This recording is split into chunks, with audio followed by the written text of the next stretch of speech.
Hello बच्चों, मैं doctor Sunita Nandal आज कक्षा 9th के लिए लेकर आई हूँ कृतिका भाग 1 का चौथा पाठ है माटी वाली, जिसके लेखक है विद्यासागर नोटियाल। विस्थापन की समस्या। विस्थापन होता है कि एक स्थान से दूसरे स्थान पर चले जाना।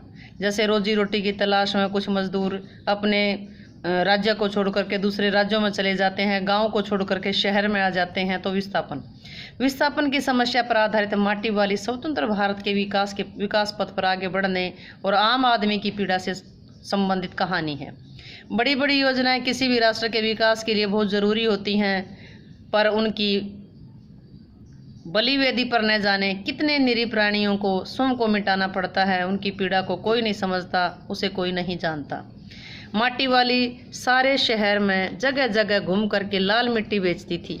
उस मिट्टी का बेचने का क्षेत्र सारा नगर था। नगर में कोई भी ऐसा घर नहीं था जहां वह लाल मिट्टी बेचने न जाती हो। पहले घरों में कच्चे चूल्हे होते थे जो मिट्टी से लिपे जाते थे, दीवारें भी लिपी जाती थी। अब तो सब कुछ पक्का है, स्टील के ग्लास के चूल्हे आ चुके हैं, लेकिन उस समय मिट्टी के चूल्हे होते थे। सारी टिहरी वासी उसे बरसों से जानते पहचानते हैं, क्योंकि हर घर में चूल्हों के लिए लाल मिट्टी वही पहुंचाती थी। हर बार खाना पकाने के बाद चूल्हे पर इस मिट्टी को पोता जाता था। उस सारे क्षेत्र में रेतीली मिट्टी पाई जाती थी, उससे चूल्हों पर लिपाई नहीं की जाती थी, क्योंकि जो रेतीली मिट्टी होती है उससे लिपाई नहीं होती, वो तो तुरंत गीला हुआ सूखते ही उतर जाएगा। इसलिए उसके लिए चिकनी मिट्टी की जरूरत थी। लोग इस मिट्टी को अपने घरों की गोबरी लिपाई में भी प्रयोग करते थे। शहर के सेमल का तप्पड़ मोहल्ले की ओर बने आखिरी खोली में पहुंच मिट्टी वाली हरिजन बुढ़िया अपने सिर पर रखे मिट्टी के से भरे कनस्तर होता है, जैसे लोहे का टीन होता है, जैसे तेल का टीन होता है, घी का टीन होता है, उसके ऊपर का हिस्सा काट दिया जाए तो कनस्तर को नीचे उतारा। कनस्तर पर कोई ढक्कन नहीं था। ढक्कन इसलिए काट कर उतार देती थी क्योंकि जब मिट्टी भरती तो उसमें आसानी से भर जाती, हाथ ना कटे, और फिर खाली करती तो ऊपर से नीचे एकदम उसको खाली करने में उसको कोई दिक्कत नहीं आती। घर की मालकिन से मिट्टी का कनस्तर कच्चे आंगन के एक कोने में उड़ेलने को कहा।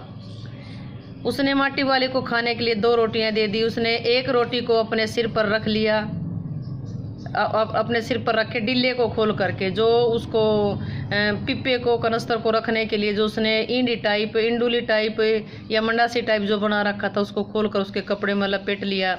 दूसरी को घर की मालकिन के द्वारा पीतल के गिलास में चाय के साथ निगल लिया। चाय के साथ रोटी खाते हुए उसने कहा कि चाय तो बहुत अच्छा साग है। तो मालकिन ने कहा कि भूख तो अपने आप में एक साग होती है। सामान्य बातचीत में घर की मालकिन ने उसे बताया कि चाहे बाकी लोगों ने अपने घर के पीतल कांसे के बर्तन बेच करके स्टील मिट्टी चीनी के बर्तन खरीद लिए, पर वह अपने पूर्वजों की मेहनत की कमाई को इस प्रकार नहीं बेचेगी। उसे पुरानी चीज़ों के प्रति मोह था, पर वह सोच करके परेशान थी कि अब टिहरी बांध के कारण वह जगह उसे छोड़कर जाना पड़ेगा तो क्या करेगी। मिट्टी वाली वहाँ से दूसरे घर में गई जहाँ उसे मिट्टी लाने का आदेश मिला। वहाँ से उसे 2 रोटियां मिली, जिन्हें उसने कपड़े के किनारे में बांध लिया। लोग नहीं जानते कि उसने रोटियां अपने साथ ले जाने के लिए क्यों बांधी।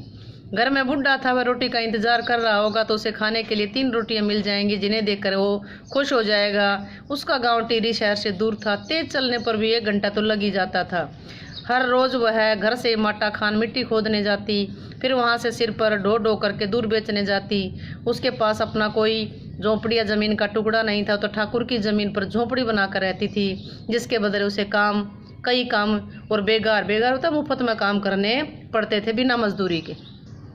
माटी वाले ने रास्ते में 1 पाव प्याज खरीदे ताकि वह अपने बुढ़े को रोटियों के साथ प्याज तल कर दे सके। उसका बुढ़ा बहुत कमज़ोर हो चुका था, वह तो अब 1.5 रोटी भी नहीं खा सकता था। वह अपनी झोपड़ी में पहुंची। रोज़ की तरह बुढ़ा उसकी आट सुनकर चौंका नहीं। माटी वाले ने घबरा कर उसे छू कर देखा तो सदा के लिए जा चुका था। उसे रोटी की कोई आवश्यकता नहीं थी, अर्थात वो गुजर चुका था।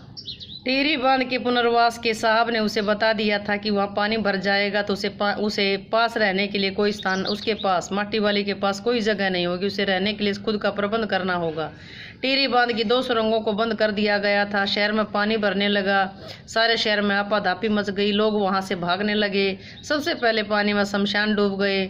मिट्टी वाली अपनी झोपड़ी के बाहर हर जाने वाले को बस यही कहती थी कि गरीब आदमी का शमशान नहीं उजड़ना चाहिए। तो ये पाठ था माटी वाली। कहानी आपको कैसी लगी कमेंट बॉक्स में ज़रूर बताना।